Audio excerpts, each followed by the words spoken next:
Je suis à l'initiative de ce projet, je l'ai monté il y a maintenant 1 an de ça et je me suis environné de toute une équipe qui m'accompagne depuis maintenant à peu près 8 mois. J'ai une partie sur la logistique, une partie sur la direction du projet et puis dans la réflexion tout simplement.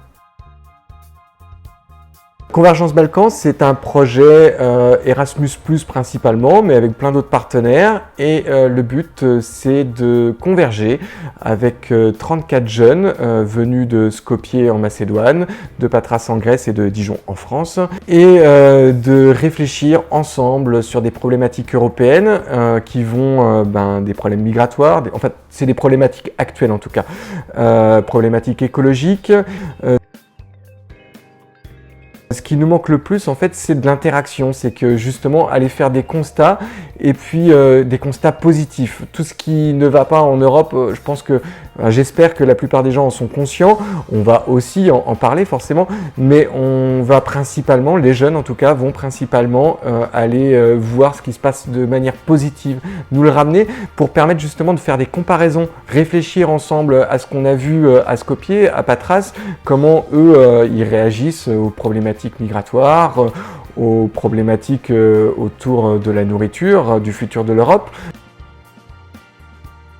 On a donc 2 pays européens très installés, la France et la Grèce, hyper symboliques.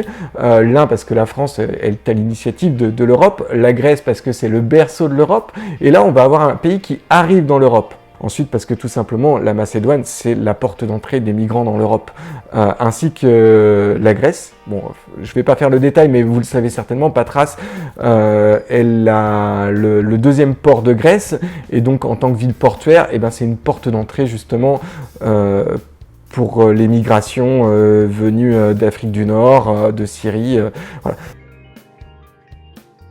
J'en suis à un point de ma vie et à un point de cette société où je me pose énormément de questions sur l'avenir. Je ne sais pas ce qui va se passer dans 5 ans, vraiment, et j'ai envie de participer à ça. Je pense que maintenant, on n'a plus le choix. Il va falloir que tous, on participe d'un point de vue écologique, économique, qu'on repense tout. Je suis peut-être un petit peu plus âgé que la moyenne des participants, et par-delà ça, en fait, j'ai un peu d'expérience à apporter, mais j'ai surtout envie d'entendre leur point de vue, parce que le changement, c'est eux qui vont le mettre en marche. Maintenant, une génération, c'est 5 ans. Entre eux et moi, il y a 20 ans de différence.